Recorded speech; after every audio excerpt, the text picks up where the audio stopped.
Hey guys, welcome to This Week in Comics. My name is Callie, with me always is Kyle. Hi. This week, we are going to start with, we actually don't have very many superhero stuff to talk about, but we are going to start with one.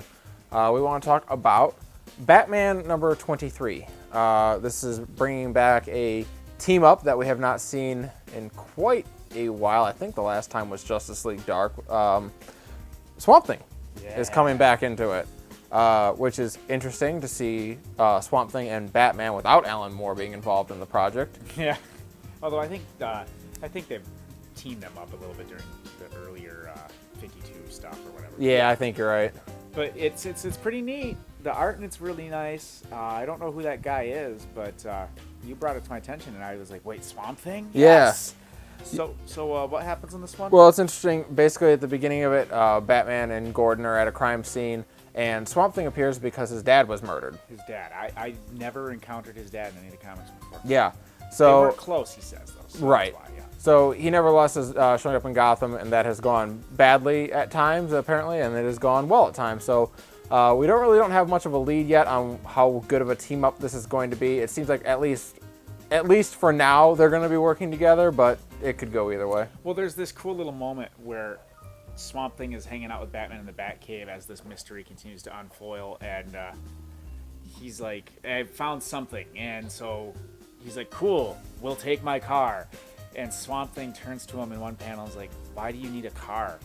And then Batman in the next panel goes, "And why do you need a body?" And then Swamp Thing just goes, "Heh."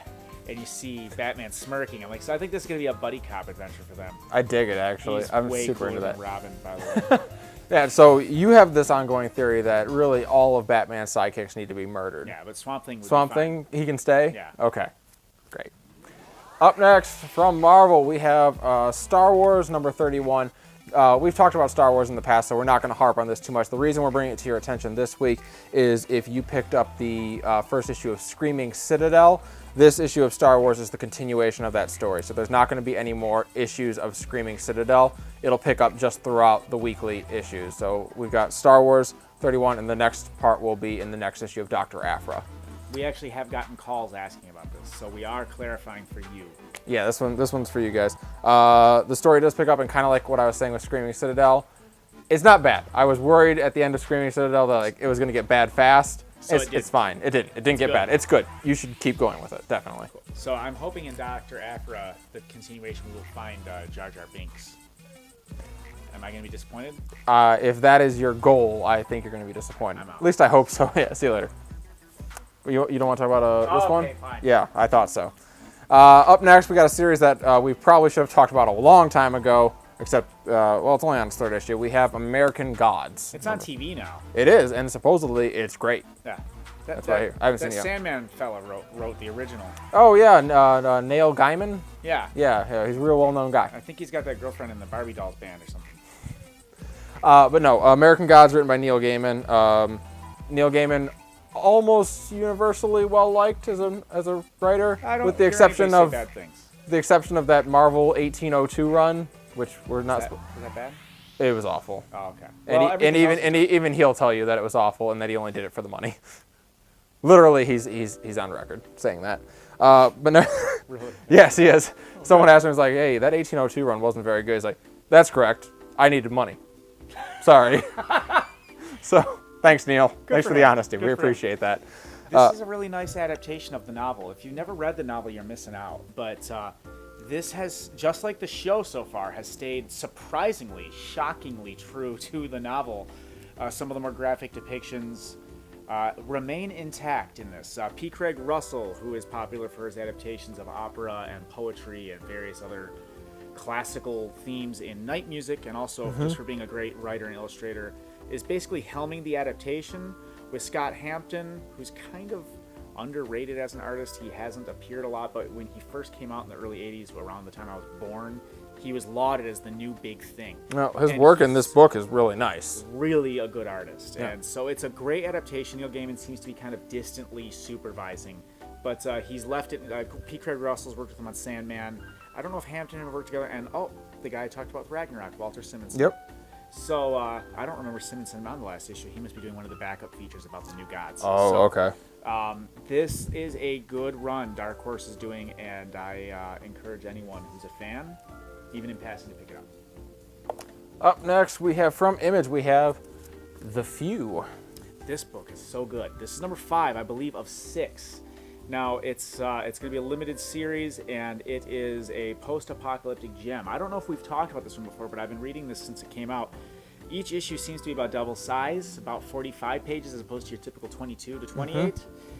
The art is not much different than you see on the cover here, where you're seeing basically 3 to 4 colors, but they're used in such a way and with this sketchy line quality where it's kind of angular but still very organic. It's really a neat, unique artistic style in here, combined with a cool writing.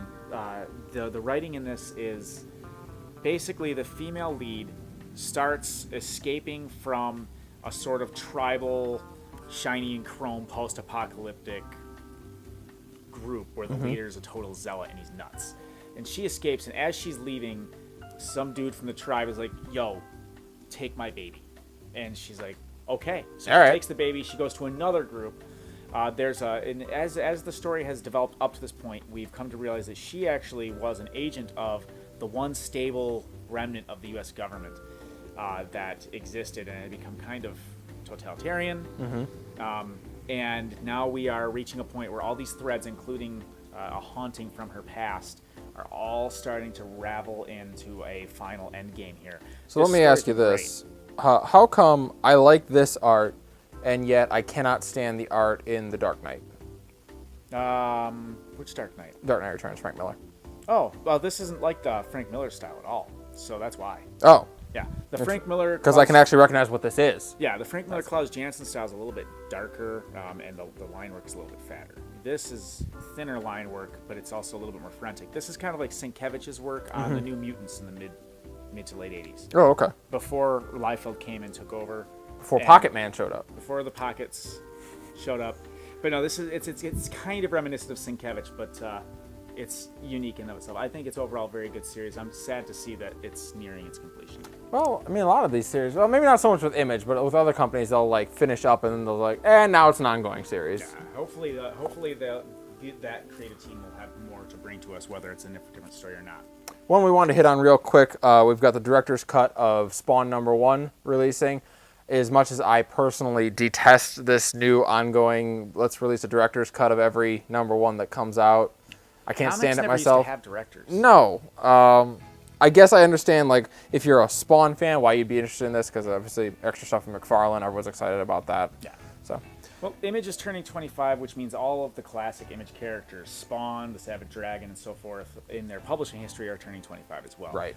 In celebration of that, this book has come out, some extra art, presumably from that era, by Yes. Todd McFarlane, who doesn't touch Spawn as often as he used to. He's a little busy making money every other way. being rich, Yeah. basically. Yeah. But I think for Spawn fans, it's worth noting that this came out. So that's really about all there is to it. If you liked Spawn the first time, You'll probably like it now. yeah. Last but not least, certainly not least, Yes. we have Star Trek The Next Generation Mirror Broken. This takes place in the alternate reality where the Federation is the Empire and they're evil. Yeah. The bearded Spock reality. The bearded Spock reality. And you can tell that, of course, they are evil because we have bearded Picard. Bearded Picard. He's also shredded. He is ripped. He's and swole. their new uniforms, it's just the same uniforms, except no sleeves, and they're all ripped now. It's like sexy apocalypse Chippendale dancer Star Trek. Yep, and the premise behind this is they are just discovering the new Galaxy-class ship is about to be released, and Picard makes a plan with Geordi LaForge to steal it and become the new captain of it. Yeah. If you It sounds like if you watch the original series, none of these words make any sense. It's like I had a stroke. Like all the right words are there, but they're not coming out in an order that makes any sense. That's what this is. It's like watching the original series on cocaine. damn it, Q.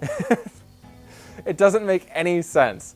And yet I could not put the book down. It's so good. If you picked up the Next Generation Free Comic Book Day book, that's what this is a continuation of. And that was the sleeper hit of Free Comic Book Day. That was such a good little It bonus. really was. As someone who actually reads most of IDW's Star Trek output, I can say that the Tiptons have done fantastic work. They did a really cool crossover about a year ago now, the Planet of the Apes Star Trek series, which was actually way more fun than it had any right to be. This should not have been very good. And it was actually really perfect, and I loved it, and I'm really happy to see the Mirror Universe getting some love as an old school Trek fan. Definitely. And as a next gen fan who wishes they would have done an episode in the Mirror Universe. That would have been so cool. Here it is. So it's really rad. And that's all that we got for this week, guys, but don't worry, we'll be back next week. Until then, I am Callie, this is Kyle, and yeah, have a good week.